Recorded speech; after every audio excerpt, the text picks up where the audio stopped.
So today we're going to be talking about interviewing. So during this presentation, we're going to cover the do's and don'ts of interviewing, what you should and should not do before, after, and during an interview.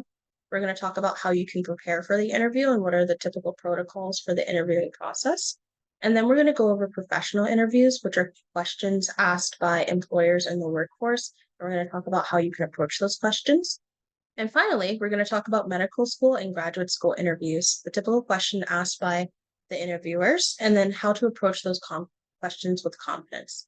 At the end of the presentation, you will have the opportunity to enter breakout rooms and conduct mock interviews of professional, graduate, or medical school. And we will give you feedback on your responses on the best ways to answer those questions.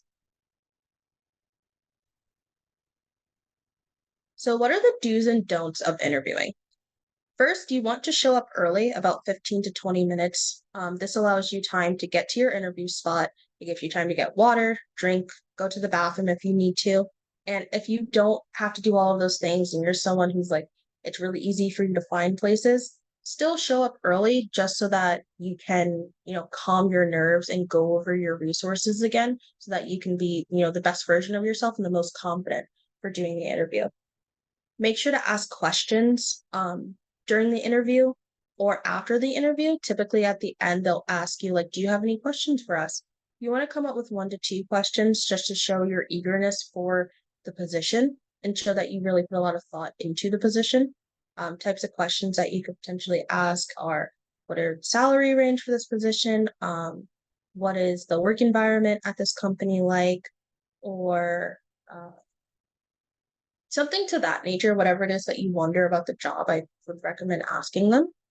Make sure you dress appropriately. You want to dress professional slash business casual, wearing slacks, polos, dress pants, skirts or dresses, and blouses.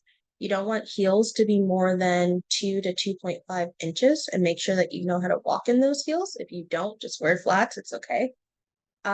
Bring something to take notes on. Notepad is always good, and a pen.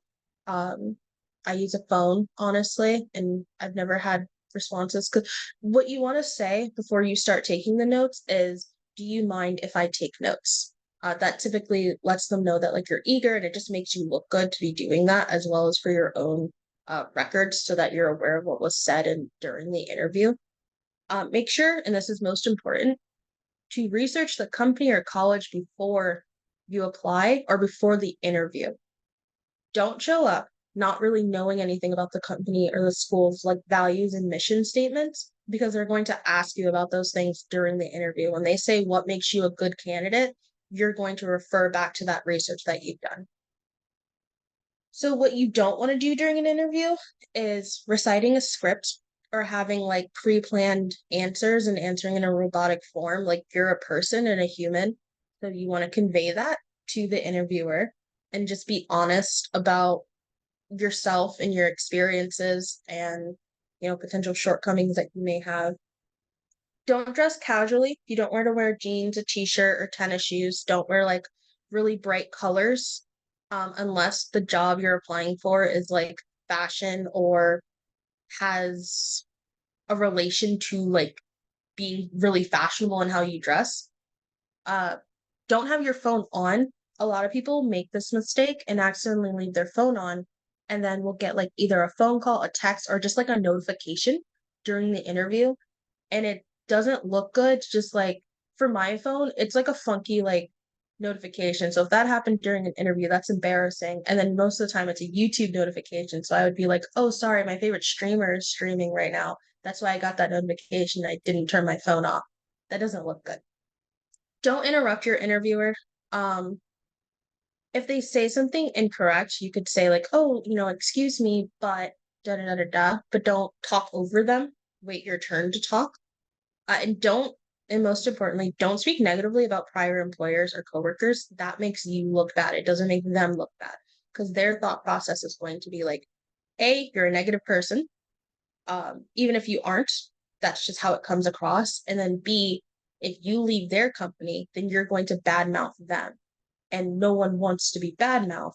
So they're not going to hire you because you just made that bad impression and you just set forth that standard. That is something you would do if you were removed from the company or left the company. Next, let's talk about the importance of interviews. So interviews are an important aspect of the application process because it allows you to expand on what's said in your written portion of your application.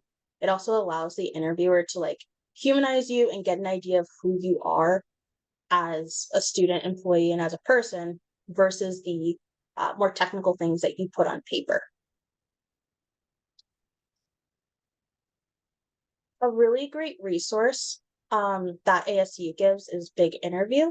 It's a website that provides mock interviews, practice questions, and built-in quizzes and video lessons on interviewing. And you can sign in with your ASU account to access it. You can also use AI feedback to get answer, and there's video recordings to review. You can also contact the Career Center, Pre-Health Association, or Grad Center, and they will do mock interviews with you and help you prepare for your interview. All of those, ASU provides a lot of resources that we get to utilize as part of our tuition. So now I'm going to talk about professional interviews. These can take a lot of different forms depending on the field that you're in. Sometimes it's just a simple like one-on-one 20-minute questionnaire and you go back and forth and you have a conversation. Sometimes it can be one day you have to come in for a 20-minute interview and that's the preliminary round, and then the next day you come in for an hour interview, and then the next day you come in for like a 3-hour interview. Sometimes they'll ask you to have a presentation prepared to present to a group. Sometimes they'll have you take a test to demonstrate a skill or work out a problem. So if you were not informed of the type of interview or what's expected of you, make sure to ask them like how should you prepare or what they would like or expect from you, so that way you come ready to the interview. For each of our sections, we're going to have sample questions for you guys, and we're going to go over, those sample questions a little bit, and those will be what will be asked of you during the mock interview section. So when we get to the sample questions, I will give you time to like screenshot so that you can brainstorm your responses later. So how should you prepare for the interview? First, you're going to submit your application, and then you should hear back from the interviewers for an interview in about 1 month or so. If it's a job that you really, really want and is really important to you, it's a good idea to inquire if they've received your application about 1 to 2 weeks after you sent it in. It could be buried, but it could be working through it and like they just haven't gotten to you, but it kind of helps because it would show your name and dedication and eagerness for the position. Once you have your interview date, make sure to research the company and the position. The posting should have desired like traits and skills that you should be mentioning during the interview. In addition, you want to know the history of the company before you arrive, because they're going to ask you questions like, oh, why do you want to work here? You should know about the company and know why you want to work there before showing up. Then it's the day of your interview. Hopefully, like you've done all the do's that we've listed and you're prepared and you're ready to come give it your all for the presentation. Make sure you have questions ready to go for the interviewer. It could be questions about like salary expectations, the work environment, anything that you would be wondering about. But asking questions show, again, eagerness for the position, eagerness to be there versus I just want a job just for money, which isn't a bad thing, but like you want to, take an extra step. After the interview, they should tell you when to be expected about like a callback or when they've reached a decision. If you haven't heard a response from them by that point, you can inquire 1 to 2 weeks later. If they don't respond to that, assume you didn't get the job, which is not a terrible thing. Like there's other jobs out there, keep going. Hopefully you did get the job, in which case, great, begin your onboarding and enjoy like your new life within that company. Common interview questions for professional will be something like, tell me about yourself. That type of question, you want to give a brief summary of yourself relating to your past experiences that make you qualified for the job. It doesn't mean like, what are your hobbies and interests? It's like, what have you done in your life that makes you qualified? Two is, why do you want to work here and why you're interested in this company? Remember the research that you did before the interview about the company and its values, and then give an honest answer about what's attracted you to apply to that company. Next is, what are your salary expectations? That's a very big question, and you should answer that with a question of your own with what is the salary range for the company for that job position? You want to ask them and have them give a number first, because whatever amount you say, they're going to go slightly lower or they're going to say the exact same. Mm. So make sure you also do research on the average amount salary range for that job position before you show up, to make sure that like the company's range isn't a low ball of what's expected of you in your field. But overall, you want them to give a number first and then begin negotiating back and forth. Next is, can you tell me about a time where you've experienced a difficult obstacle or failure at your previous job? As someone who has gone through a bachelor's degree, potentially a master's degree, you should have a time that you failed. Like everyone's had a time that they failed. Be honest and just say what that is. Talk about what you learned from it, and then either how you improved it or how you are currently improving it, or how you like persevered over it.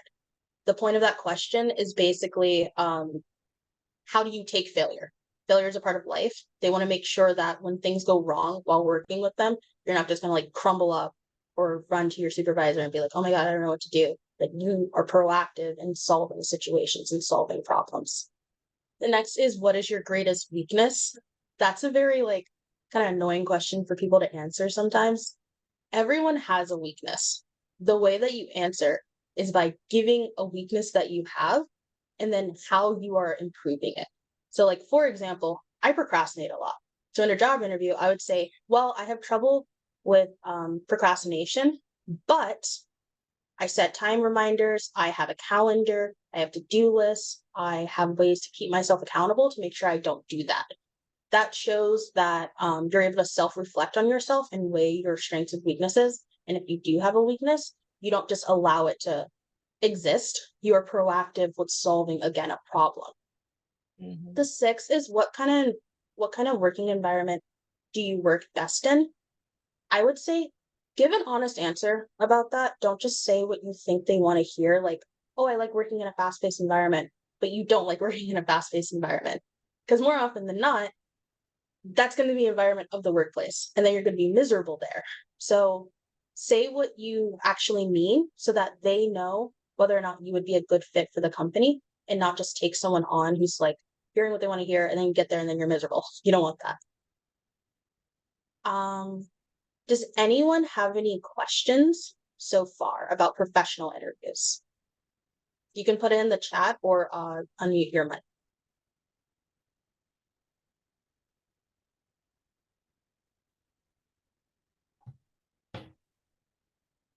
No questions? That's great. That means I explained it properly. Thank you. All right. You want more resources? Here are three. The common job interviews by the Harvard Business Report. There is like 28 common interview questions and how to answer them, and then 29 common interview questions and how to answer them by US News.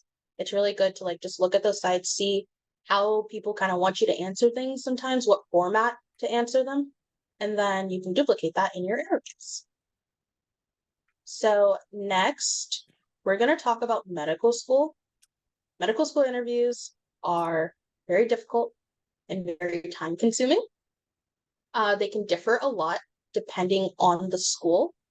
And something I was told that's very important for medical school interviews is that that's a time for you to like address any red flags in your written application.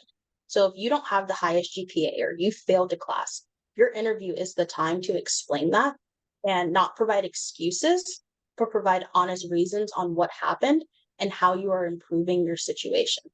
It's okay to recognize failure and be honest and show your resilience, because as a physician, you're going to fail and you're going to need to be resilient. So something really interesting for the dress code for medical school interviews that's very beneficial is make sure you're wearing closed-toed shoes. Don't have heels that are more than 2.5 inches, similar to professional interviews.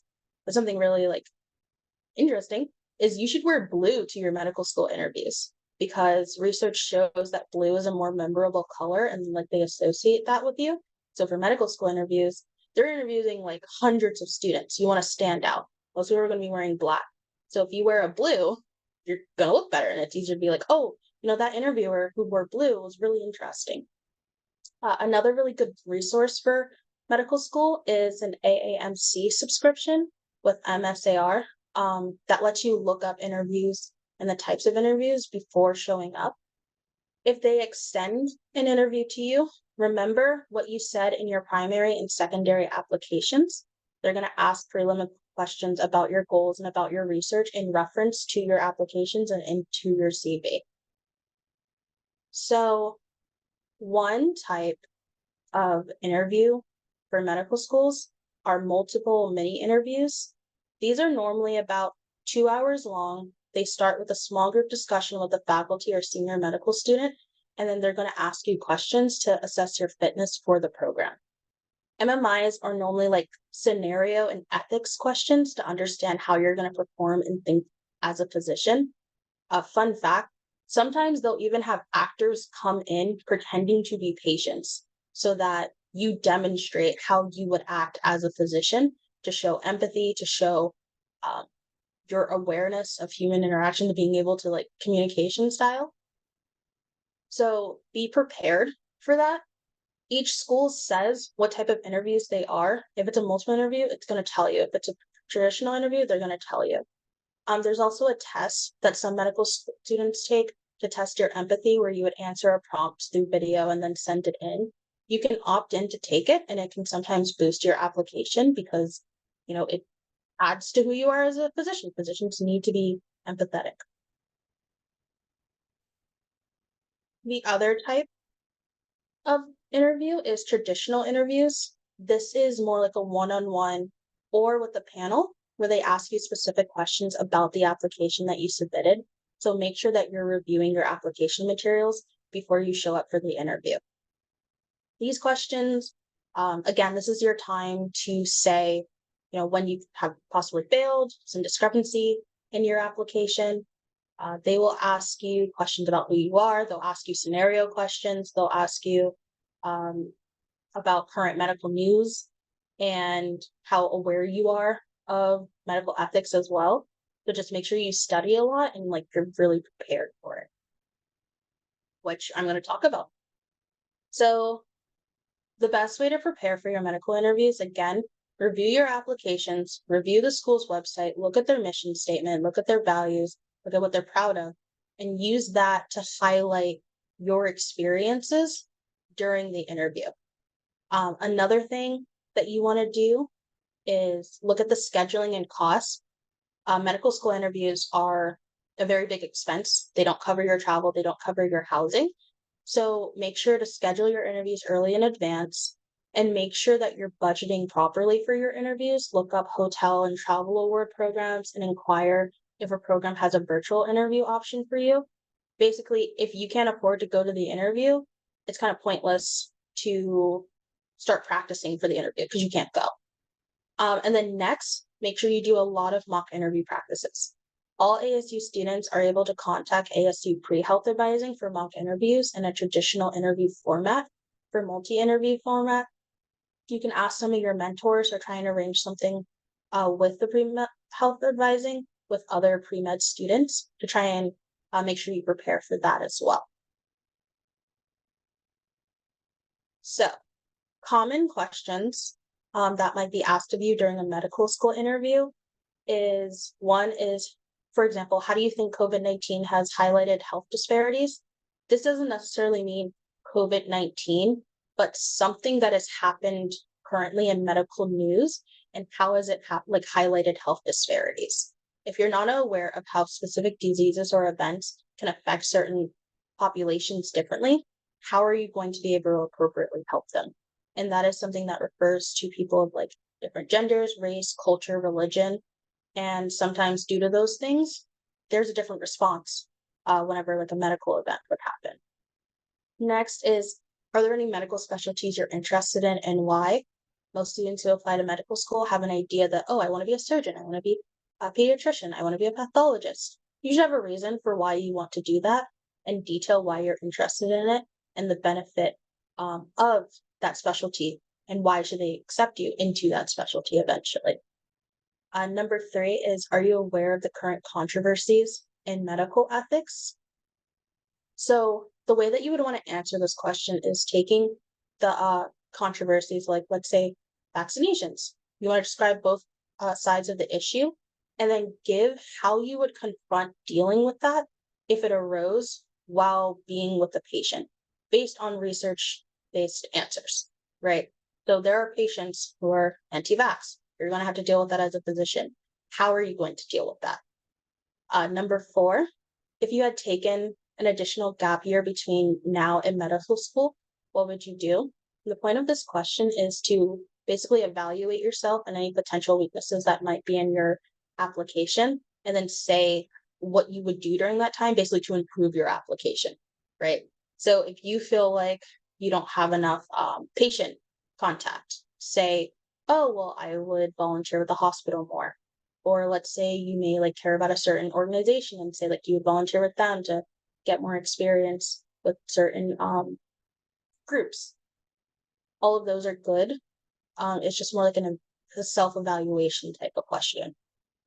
Next is, why do you wish to attend this school? That's very important. Again, refer back to the school's mission statement and their values.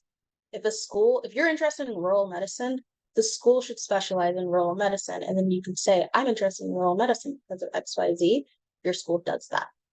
Number 6, tell me about an activity. This activity, do you think you'll be continue doing it in the future? So that's not like a random activity. They would be referencing something in your CV. So let's say like you volunteer with homeless shelter as part of your CV. Talk about that. Talk about why you do it, why you're passionate about it, and the benefits of you continuing to do that. Being a physician is very draining and tiring and emotionally exhausting job. You can't just be medicine. You need other activities and other things so that you can basically be a person and not become super depressed. So that's kind of the point of asking that question, to make sure that you have other interests outside of medicine. Any questions about the medical school portion? You can put them in chat or say it.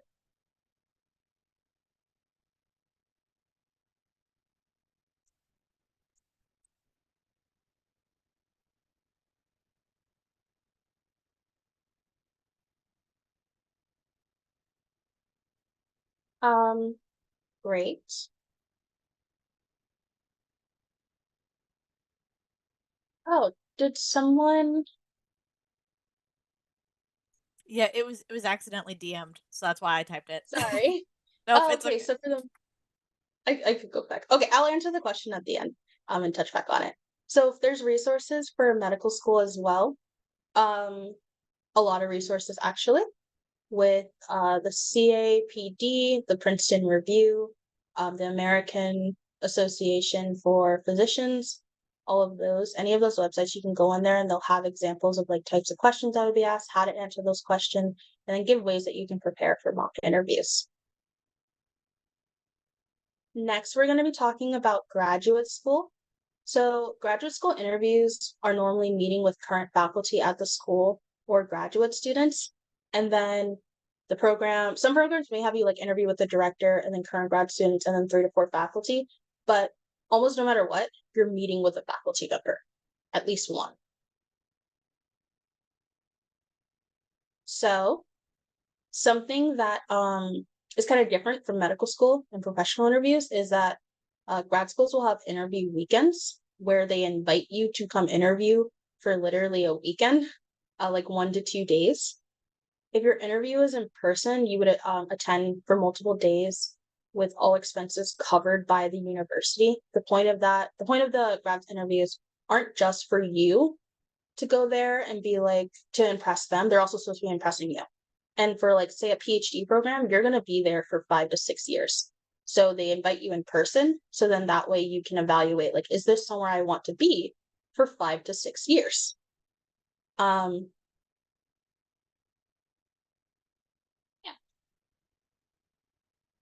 So common questions for grad school is, can you tell me about your research, for example? So this question follows like a very like linear format.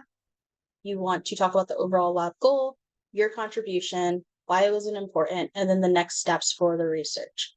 It's very like clear cut and it shows that you have a overall understanding. They don't want to hear about like the techniques that you did. They want to hear about the kind of ideas that you did and the ideas that you determined and the questions you answered and why you asked those questions.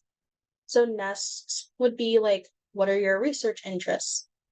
Describe your current research interests honestly, why you want to research it, and then also the greater benefit to the society. You can also refer to current faculty doing that type of research at the university as like a reasoning for, hey, I want to go here and study, for example, I like cancer microbiome. This professor studying cancer microbiome. This is my research interest. That's why I like this university.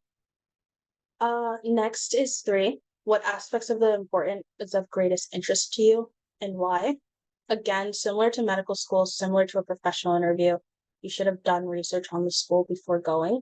You should have 3 to 5 PIs or faculty that you want to work with. And just mention their names and give a short summary of the research that you want to do. Additionally, talk about specializations of the program, special resources that they give, or any like additional certificates that they might offer. Number 4 is, how will you contribute to our program? So this question is basically assessing, like, do you know why, I guess, you're good for the program, basically. So relate it to like a quality that you have and how it can contribute to the type of work that you do. So for example, if you want to start a particular club at the university, first make sure they don't have that club. You can say like, this is what I would contribute, right? I would start XYZ club there, XYZ program, and it shows initiative and it shows leadership, which is, is why you should be taken in. What's an interesting paper that you've read lately? So this one is to make sure that like you stay aware of current research and current news within your field. So just describe your favorite paper, the favorite method that you've learned about. Reiterate the abstract, just give like a short like summary of it, why it's your favorite, and then what type of method you may want to do in that paper, like why do you like that paper. Next is, how do you deal with failure and disappointment? So again, in life, you're gonna fail a lot. Like that's just part of the human experience. If you did a professional grad program, you're gonna fail a lot. If you do a research grad program, you're gonna fail most of the time. That's how it works. So they want to make sure that you're used to failure. You're not used to, but used to failure, and have methods of coping with failure. So the way that you want to just answer that type of question is describe something that like makes you feel better when you fail, right? So, for example, like experiment didn't work out the way that I wanted. I might say like, well, I'll get really frustrated if I'm really angry and it's like 3rd time I've done that experiment, I might take a week break. I might take a month break on it, but make sure to say at the end of that, but I always go back and I'm always going to try again. I'm not going to give up because failure is a part of life. If it's important, I'm going to keep trying. And that shows your dedication and your resilience, which means that you'll be a good student for the program. Here are more resources for graduate school interviews. There is University of Dallas. They give graduate school interview questions. The Oakwood Education. They give interview questions. ASU also has their graduate center, which has important questions, and they'll do mock interviews for you.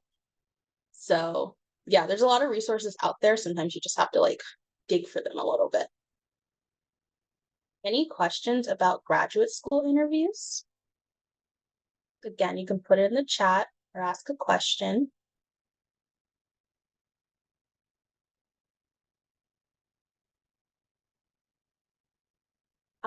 Well, thank you guys so much for attending. Here are all of our social media, our website. Please go there. Our email, if you ever want to contact ideas. Our primary contact is our president, Alex. And then also join our Sun Devil Sync. You're not really a member till you join Sun Devil Sync. We have a lot of events like this, a lot of events lined up. And now I'm going to answer that like other question that was asked for the employment section. Could you suggest some weaknesses? What are you referring to when you ask the question? Like, what type of weakness do you mean?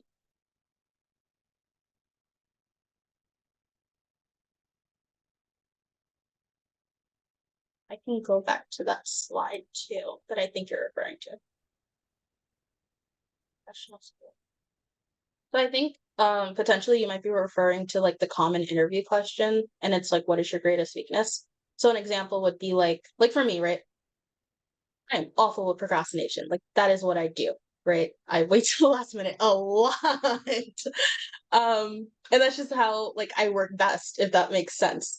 So if someone asks me, what is your greatest weakness? I'm not gonna say, oh man, I procrastinate, I wait till the last minute, like screw your deadlines, I don't care, right? I'm going to say, well, something that I've been working on is my procrastination and time management.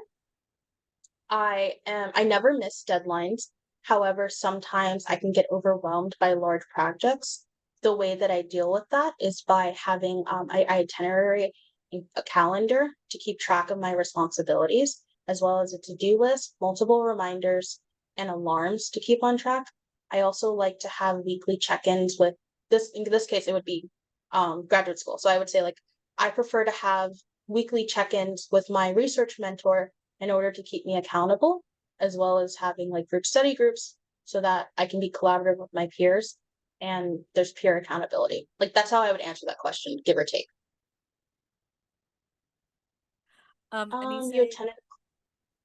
oh, Yes. go ahead. Go ahead. Oh, yeah, I'm looking at the chat. So someone said I attended a club interview and couldn't answer a question about my biggest failure when working in a team.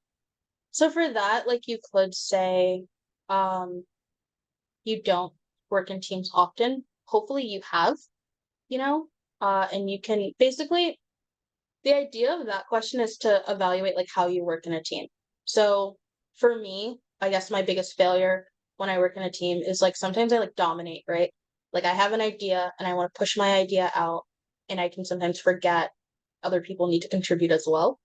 The way that I work on that is by self-evaluating and taking time to stop and say, like before I give an idea, I'll say, Alex, do you have an idea? Jonina, do you have an idea? And then I say my idea. So then no matter what, I've let other people have a chance to talk before I started talking, if that makes sense. So that's a way that you could answer that type of question. You want to take what your weakness is and, self-evaluate and know what are your shortcomings as a person, and then how you work on that. Like, what are you currently doing to work on it? What have you done to work on it? What works and what doesn't work? That shows that, like, over time, you might gain bad habits, right? In a job or in grad school. But it shows like you can get out of those bad habits. And it shows that you're able to self-evaluate and you know your cons. It also shows that you're more responsible to constructive criticism. If you come to an interview and say like, I don't have any weaknesses, right? And then someone comes to you and they say like, and you say you yell a lot, and I'm like, well, no, I don't. It's that doesn't make sense, right? It's going to show that you're not open to other people criticizing you and saying like, hey, this might be a weakness that you have currently. All right. Well, thank you all for coming, and also for the playback crew. Thank you for watching this video. Our contact information is ideas@asu.org. That's where we will post the recording of this presentation for you to refer back to if you would need to. You can contact us at ideas@asu@gmail.com. Our primary contact is our club president, Alexandria Rumschlag. And then make sure to go on Sun Devil Sync to become a member. That's the only way you can be like an official member of the Ideas Student Society. We have a QR code in the lower left-hand corner that will take you to our Sun Devil Sync page. Now we're going to start with the mock interviews.